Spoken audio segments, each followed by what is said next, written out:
Imagine stepping into a crowded room. Some laugh loudly to prove themselves. Some grip your hand tightly to display power. Some talk endlessly to fill the void. But in the corner, one person sits in silence, no display, no need to seem strong.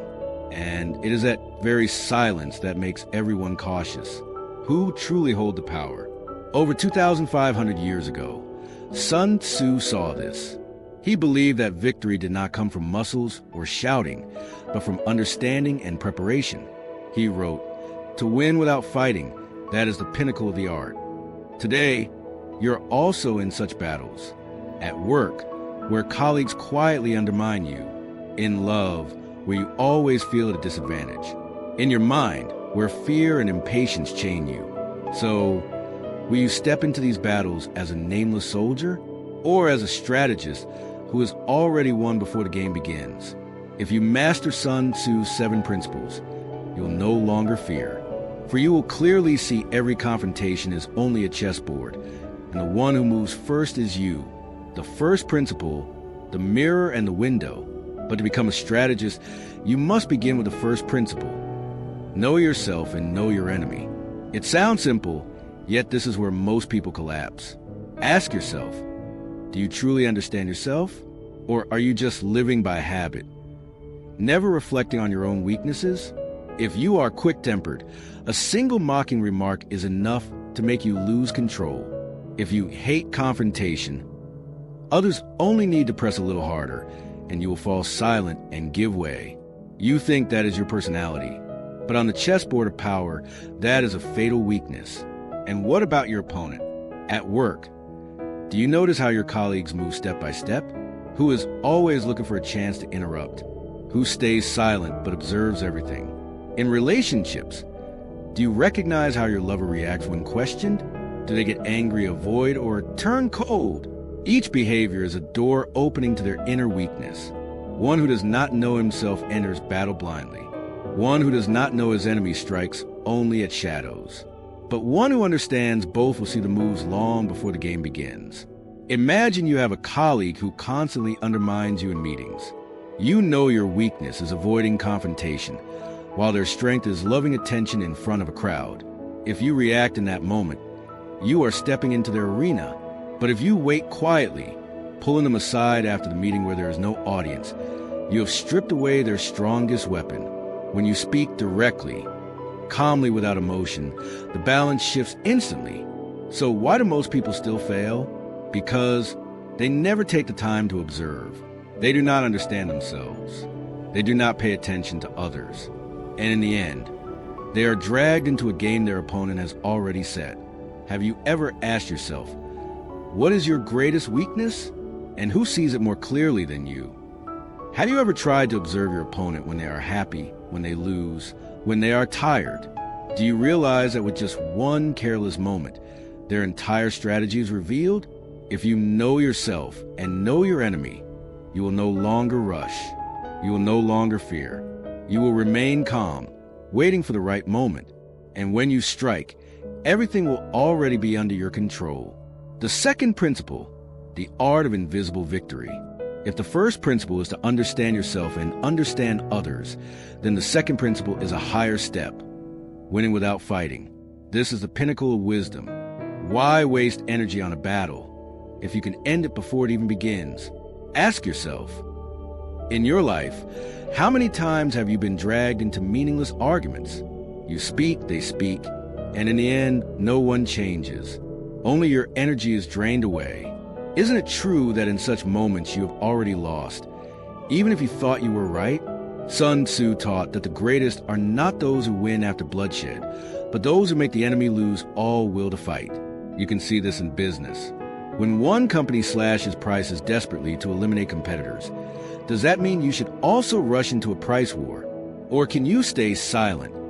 Focus on building superior customer service.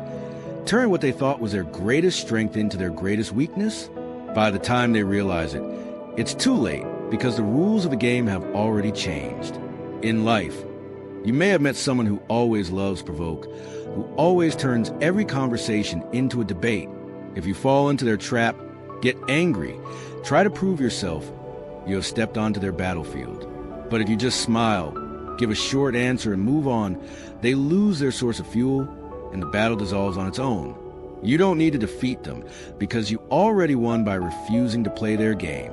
Do you see that sometimes silence is stronger than 1,000 justifications? Do you see that calmness can confuse your opponent more than the fiercest counterattack? The highest victory is making the enemy invisible, not because you destroy them, but because you render the battle meaningless.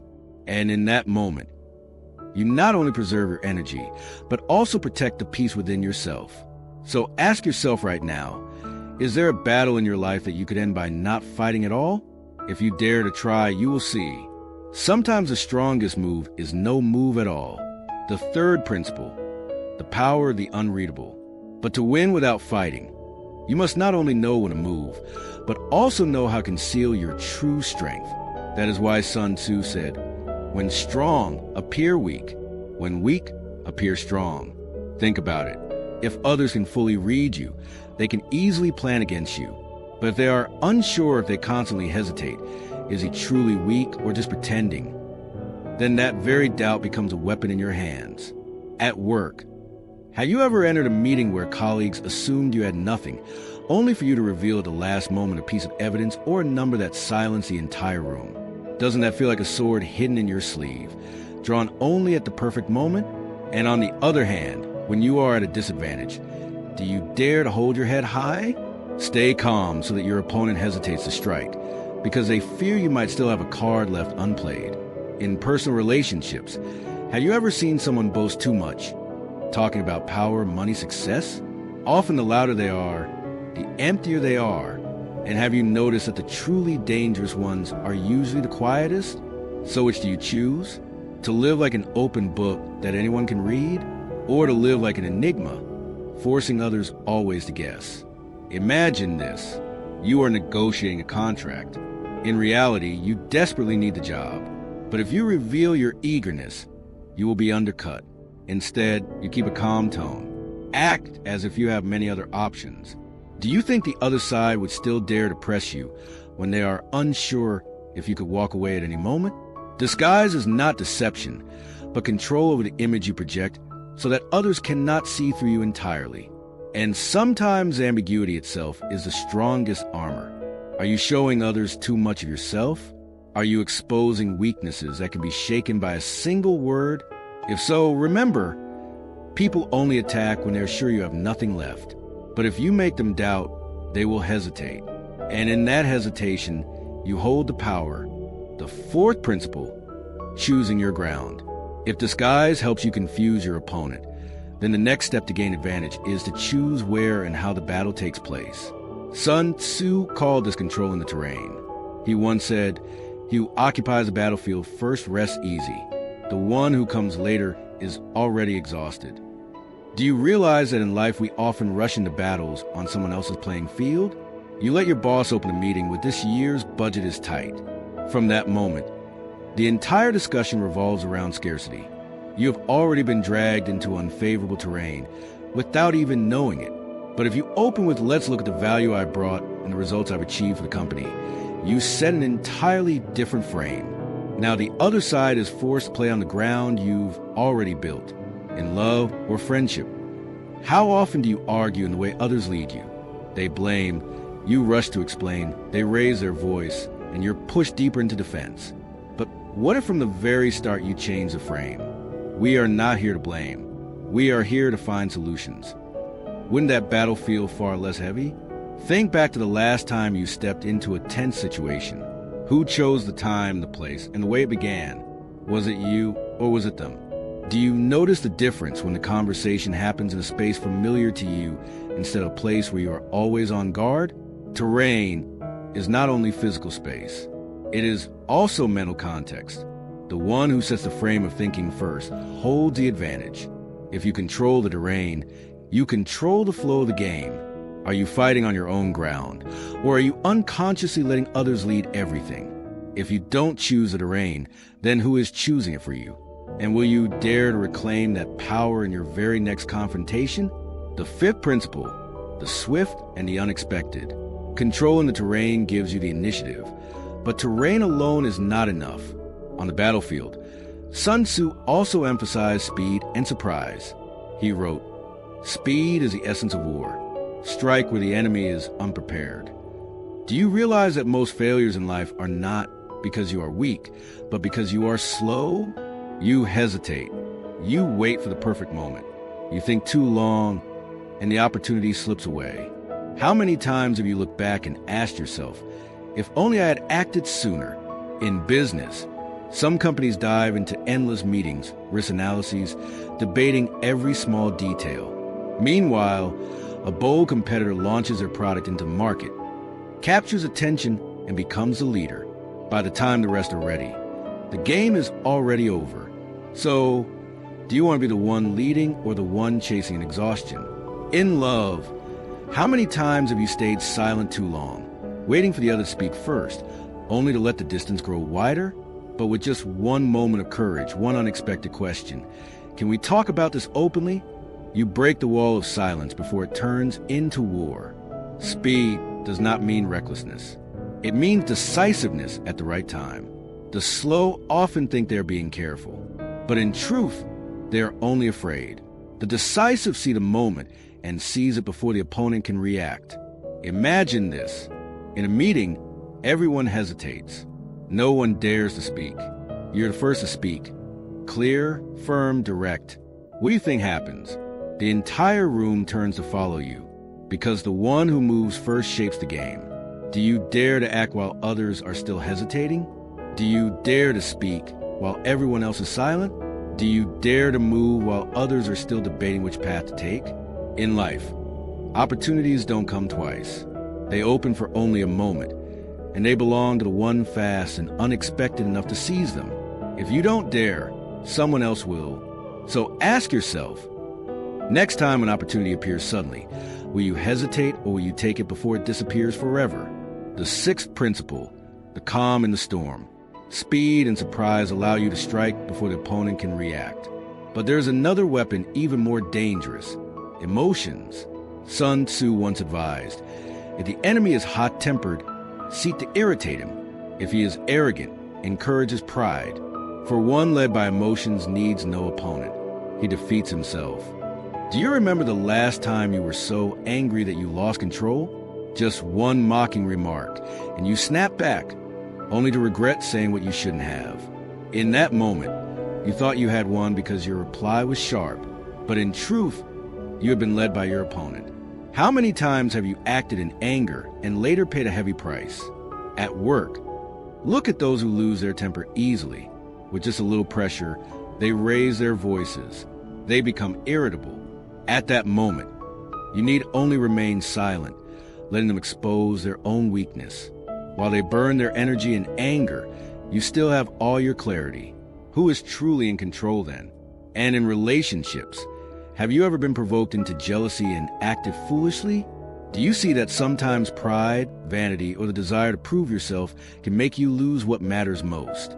Emotions can also be the trap you set for your opponent.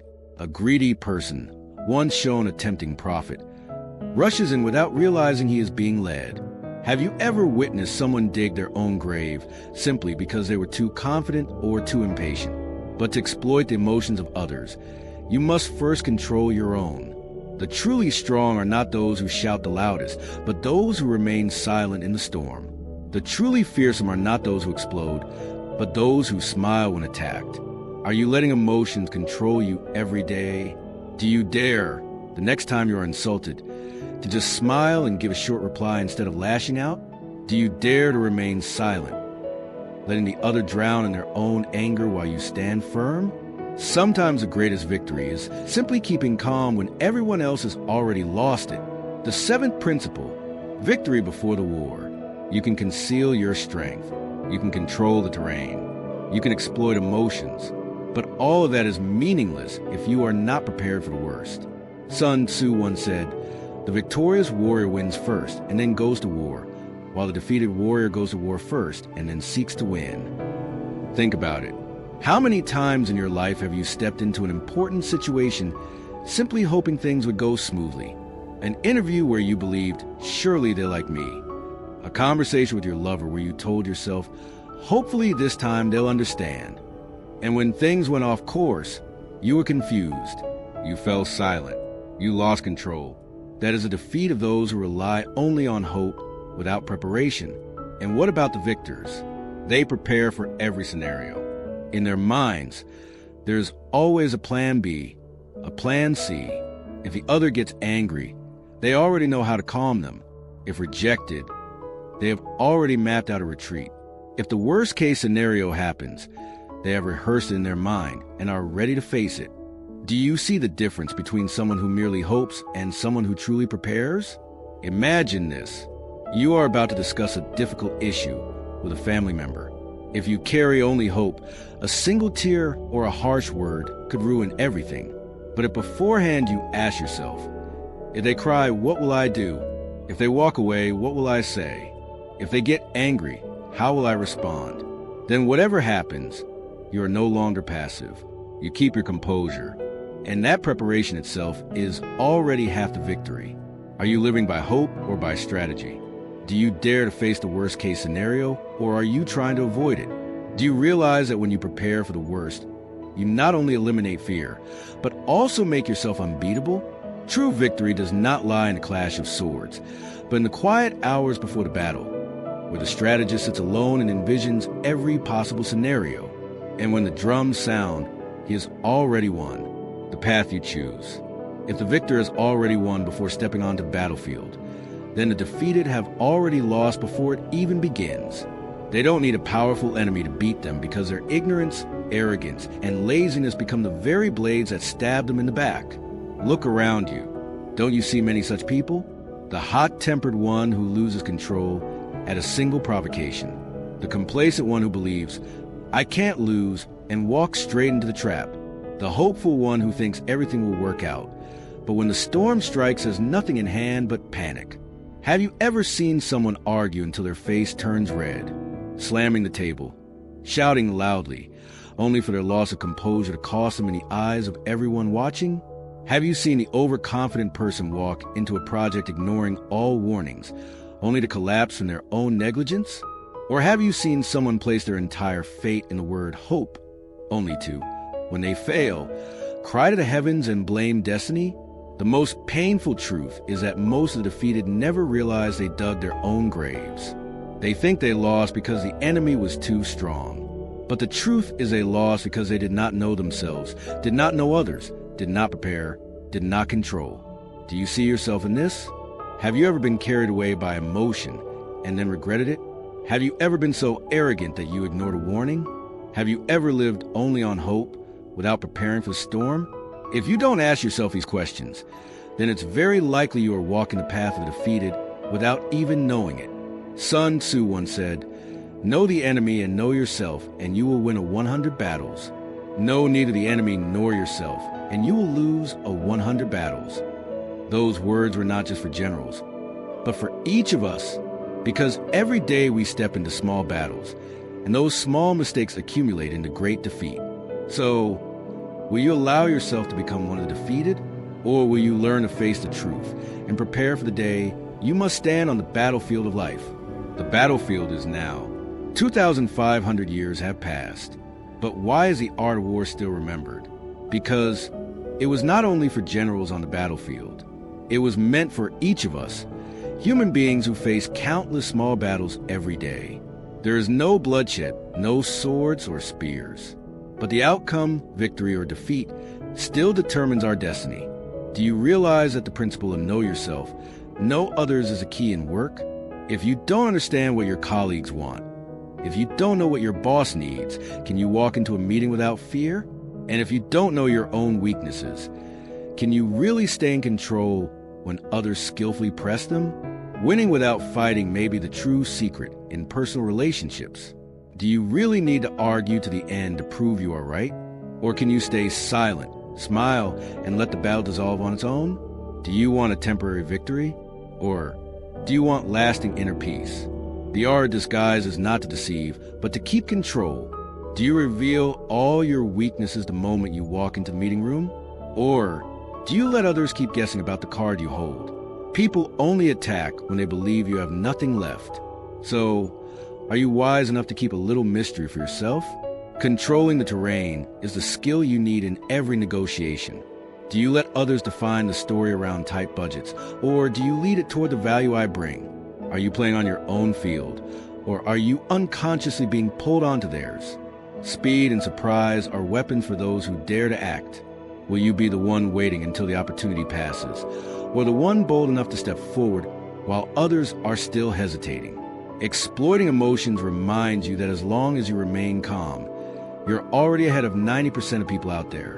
Why? Because most of them are defeating themselves in anger and pride and greed. Do you dare be the one still standing when the storm rages? And finally, preparing for the worst. Do you live on fragile hope? Or do you already have a plan for the darkest day? When you are ready to face the worst, what could possibly make you afraid? If you can apply these 7 principles, you'll no longer be a pawn moving at the mercy of others, but a player who holds the entire board. And in a world where most people act on emotion, preparation, clarity, and strategy will make you stand apart.